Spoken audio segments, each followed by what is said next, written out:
Kamusta? Ako si Okno. Gumawa ako ng eco-friendly na bintana mula kahoy. May sarili kong disenyo ng glass panels at salamin. Walang espesyal na makina. Halos walang karanasan. At gamit lang simpleng kagamitan sa murang halaga. Sa proyekto ko, ang bahay ay 50 metro kwadrado at ang gastos ay 1,000 United States o di lalampas sa 75,000 Russian rubles. Binibigyang diin ko, ito ang kabuuang gastos ng buong bahay, hindi ng bintana lang. Napag-usapan na natin kung paano gawing wooden Euro window ang pre-made na piraso sa door frames gamit ang ready-made na glass unit. Ginawa ang bintana sa 1 oras at nagastos lang ng $9. Mas mura kaysa 700 Russian rubles. Pero sarado ito. Kaya sinubukan naming gumawa ng nabubuksang bintana gamit ang madaling matagpuan at murang materyales mula sa hardware store. Nagawa rin naming gumawa ng magandang simpleng pinto na walang welding, mas maganda pa sa nabibili. Ngayon naman, naisip kong gawin ang mga pinakapangunahing bintana kung saan ang isang bahagi ay puti at ang kabila ay may kulay na parang palisandro. Para dito, bumili ako sa tindahan ng pinakinis na kahoy. Sa pagkakataong ito ay may sukat na 34 mm at tig 2 metrong haba ng bawat piraso. Ginawa kong 75 cm ang taas ng bintana at hinati sa 2 ang mga kahoy. 65 cm naman ang lapad at hinati sa 3. Sa ganitong paraan, halos walang natirang tira-tira. Sinikap kong pumili ng mga kahoy na pantay-pantay. Sa ilalim ng video tungkol sa pinto, may nagsabi na mahirap daw ito. Yung makakapagsabi lang niyan ay siguradong hindi pa nakahawak ng lagari, pait o martilyo. Kahit siya, hindi na masasabing mahirap gawin ang bintanang ito dahil sobrang dali lang. Para mas eksaktong maputol gamit ang lagari, kahit walang dagdag na gamit, gumuguhit ako ng mga linya gamit ang square sa 2 gilid ng kahoy.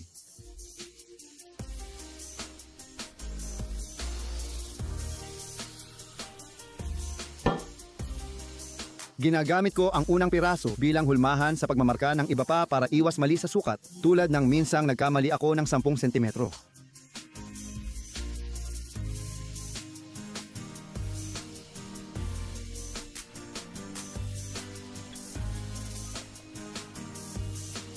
Pagsasamahin ko ang mga kahoy gamit ang pinakasimpleng paraan ng pagdugtong na tinatawag na kalahating kahoy na dugtungan. Hindi na kailangan ng paliwanag dito. Ginagamit ko ang tumesko para markahan ang eksaktong simula ng pagputol.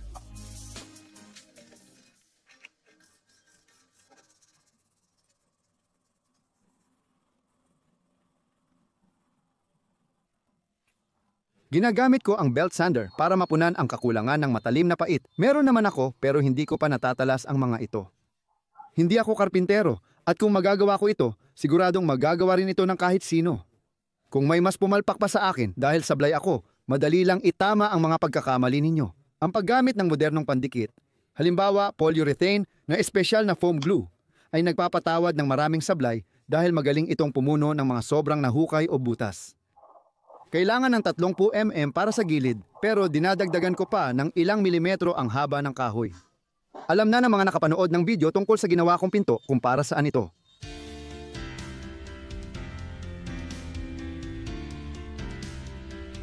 Hinahanap ko ang gitna ng mga kahoy at minamarkahan ko ang mga uka. Gumagawa ako ng mga simpleng paulit-ulit na hakbang.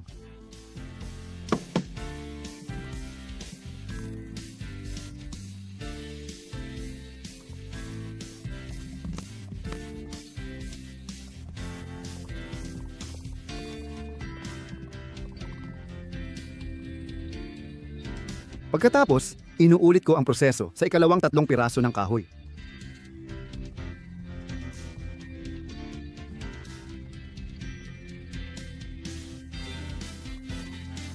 Tatlong minuto lang ang video at tapos na ang mahihirap na bahagi. Susunod, sobrang dali na lang.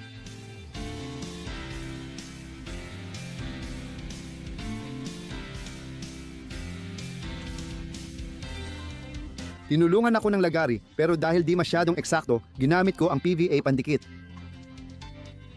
Pinahiran ko agad ng pandikit at sinigurong pantay ang diagonal.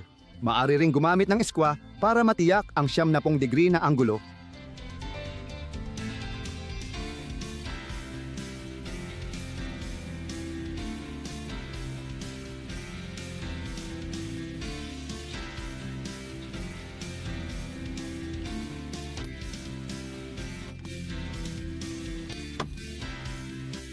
Ginamit ko ang clamp para ipirmi habang dinidikit. Sinadya talaga ang mga sobrang nakausli, gaya ng nabanggit ko.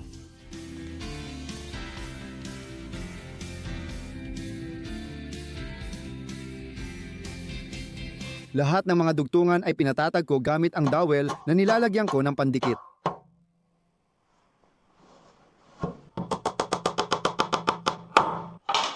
Sa paggawa ng glass panel, kailangan ng manipis at makitid na kahoy. Bumili ako ng yari na, pero dahil hindi sapat ang kitid, hinihiwa ko ito pahaba.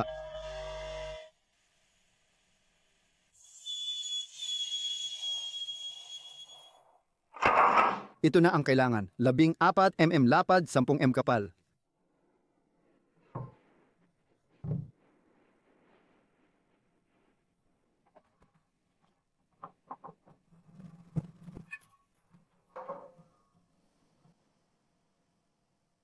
Idinidikit at ipinapako ko sa gitna ng balangkas ng pinto ang mga piraso ng kahoy gamit ang mga pakong may nakatagong ulo.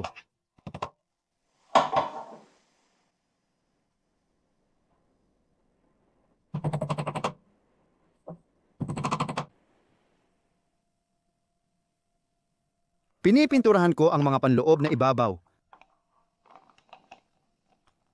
Pinuputol ko ang salamin, nililinis ng alkohol at dinidikit gamit silikon. Pwede ring gamitin ang acrylic na malinaw na sealant.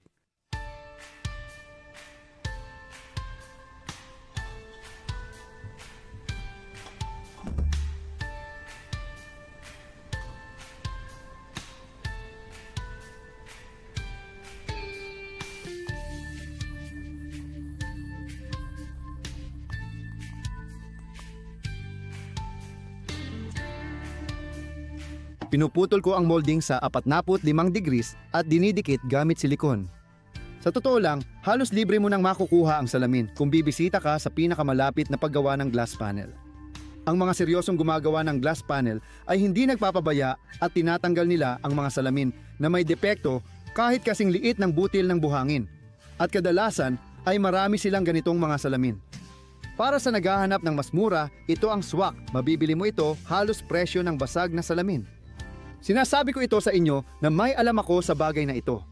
Ang bintana ko ay may hati-hating salamin kaya mas madali ang paglalagay ng maliliit na sukat ng salamin.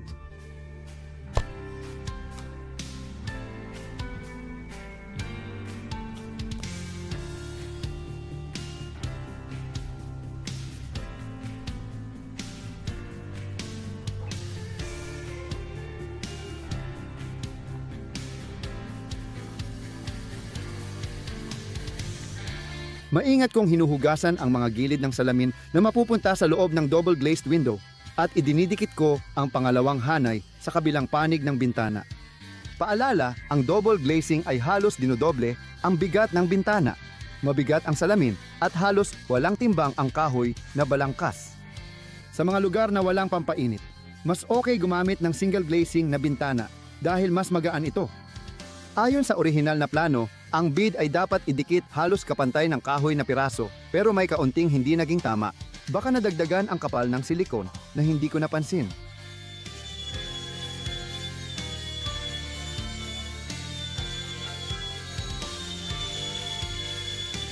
Pero ang aking belt sander ay gumagawa ng himala pagkatapos ko itong gamitin. Palagay ko, kahit bihasang karpintero di agad malalaman ang mga tusong joinery na ginamit dito.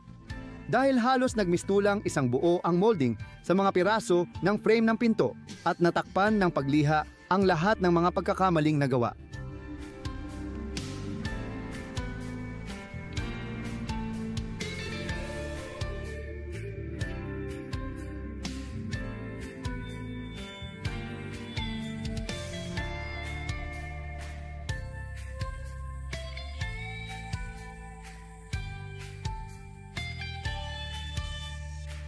Hindi ko mapapantay ang hiwa kung inuna ko iyon, kaya mahirap na ngayong husgahan ang kalidad. Nagulat ako na mula sa simpleng kahoy at molding ay nakagawa ako ng magandang pinto. Teknolohiya talaga. At syempre, hindi rin naman nawala ang paggamit ng masilya. Nagdesisyon akong mag-eksperimento at sa isang gilid, pinaikot ko ang mga kanto ng molding. Maayos ang lahat, kaya kumpiyansa akong ginagawa ang pangalawang pinto. Imbes sa silicone, acrylic sealant ang ginamit ko. Pareho rin maganda ang resulta. Bumili ako ng mga pre-made na piraso para sa door frame. Mga set ng piraso mula sa tindahan ng Gumel na wooden corner na nakakabit sa isang partikular na paraan. Napakaayos ng pagkakapakete at makikita mo lang ang baluktot ng bawat isa kapag binuksan mo na. 2 sa 3 ay baluktot pala. Gets ko, kailangan din nilang ibenta ang di pantay na materyales. Dinala ko sa bahay, binuksan ko, napamura ako sa wooden corner. Pero wala na akong magagawa, kailangan ko na lang pilitin. Pagsasamahin ko ang mga piyesa ng frame sa subok kong paraan sa saradong bintana.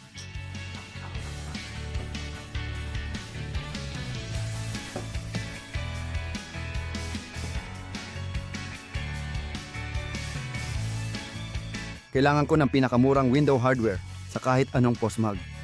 Pareho lang ang proseso ng pag-install ng bisagra sa lahat ng kahoy na bintana kaya hindi ko na ipapakita sa video.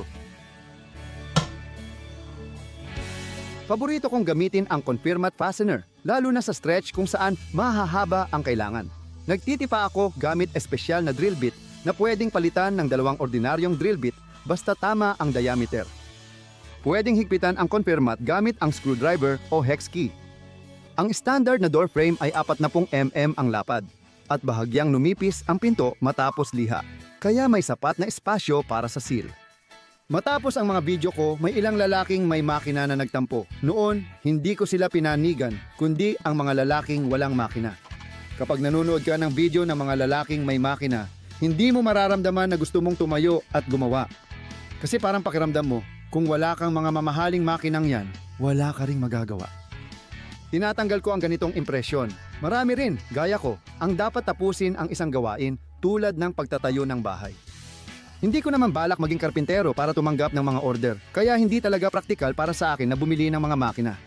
Pagkatapos, baka hindi ko na rin sila magamit. Ang mga video ng lalaki na may makina ay kapaki-pakinabang lang sa kapwa may makina, pero maaaring makasama sa walang makina. Nakakababa sila ng self-confidence. Sa tingin ko lang ito. Para rin sa mga dati hindi aktibong gumagawa, para magsimulang gumawa, mas maganda kung may tamang mga kondisyon.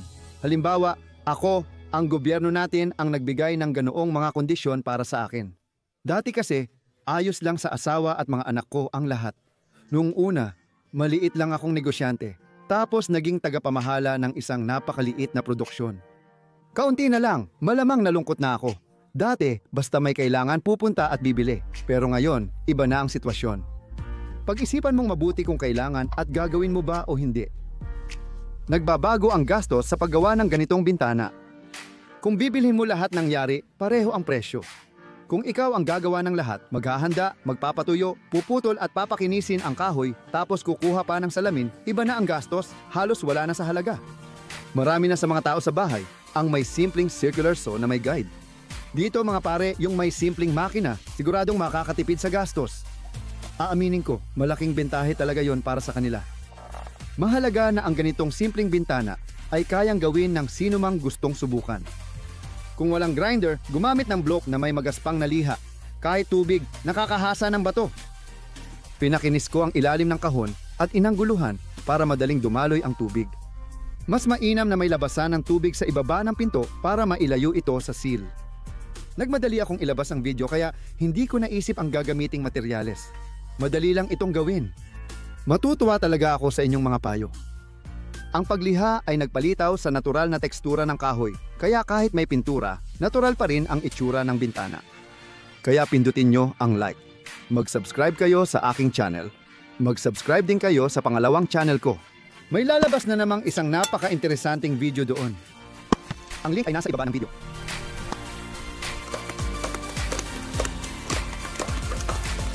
Siguraduhin ninyong i-click din ang kampanilya at tiyak na aabisuhan ko kayo. Salamat po kapatid.